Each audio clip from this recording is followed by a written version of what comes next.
আসসালামু আলাইকুম, শুভেচ্ছা, স্বাগতম।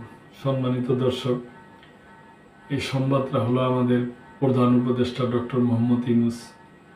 উনি একটা সম্প্রীতির বার্তা আর কি সবাইকে রমজান মাস উপলক্ষে দিয়েছেন। পবিত্র রমজান মাসে হিংসা বিদ্বেষ সংঘাত পরিহারের আহ্বান প্রধান উপদেষ্টা। রমজানের পবিত্রতা রক্ষায় যাবতীয় হিংসা বিদ্বেষ ও সংঘাত পরিহার করার আহ্বান জানিয়েছেন অন্তর্বর্তীকালীন সরকারের প্রধান উপদেষ্টা ডক্টর মোহাম্মদ ইউনূস। শনিবার পবিত্র মাহে রমজান উপলক্ষে দেওয়া এক বাণীতে এই আহ্বান জানান তিনি। এতে দেশবাসী সহ বিশ্ব মুসলিম উম্মার প্রতি আন্তরিক মোবারকবাদ জানিয়েছেন তিনি। প্রধান উপদেষ্টা বলেন, আসুন পবিত্র মাসে রমজানের শিক্ষায় উদ্বুদ্ধ হয়ে যাবতীয় ভোগ বিলাস, হিংসা বিদ্বেষ, উচ্ছলতা ও সংঘাত পরিহার করি এবং জীবনের সর্বস্তরের পরিমিত বোধ, ধৈর্য ও সংযম প্রদর্শনের মাধ্যমে রমজানের পবিত্রতা রক্ষা করি। সিয়াম পালনের পাশাপাশি বেশি বেশি কোরআন তেলাওয়াত এবং ইবাদত বন্দিগিরিতে মশগুল থাকার আহ্বান জানিয়েছেন তিনি।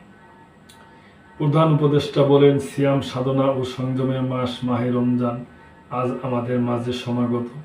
পবিত্র এ মাহে রমজানের আত্মসংযমের মাধ্যমে আত্মার পরিশুদ্ধি ঘটে, সর্বশক্তিমান আল্লাহর সন্তুষ্টি, নৈকট্য লাভ ও ক্ষমা লাভের অপূর্ব সুযোগ হয়। সিয়াম ধনী গরিব সবার মাঝে পারস্পরিক সহমর্মিতা, সম্প্রীতি ও ভ্রাতৃত্ববোধ প্রতিষ্ঠায় অনন্য ভূমিকা পালন করে। ডক্টর মোহাম্মদ ইউনূস আরও বলেন, মহান আল্লাহ তাআলা আমাদের জাতীয় জীবনে পবিত্র মাহে রমজানের শিক্ষা কার্যক্রম করার তৌফিক দান করুন। মাহে রমজান আমাদের জীবনে বয়ে আনুক অনাবিল শান্তি। মহান আল্লাহ তাআলা আমাদের সকলকে ক্ষমা ও হেফাজত করুন, আমিন। দর্শক, ভালো সংবাদ, ভালোই দিছে, উনি বার্তাই দিছে আমাদের বাংলাদেশি দর্শক এবং বিশ্ব মুসলিম উম্মাহ সবার প্রতি। তা আমরাও আশা করবো এটি যে এই রমজানের যে সিয়ামের আত্মশুদ্ধির মাসে আমরা আমাদের নিজের থেকে আত্মশুদ্ধি শুরু করি। তো সবাইকে পবিত্র রমজান মাসের শুভেচ্ছা, ভালোবাসা, আন্তরিক মোবারকবাদ।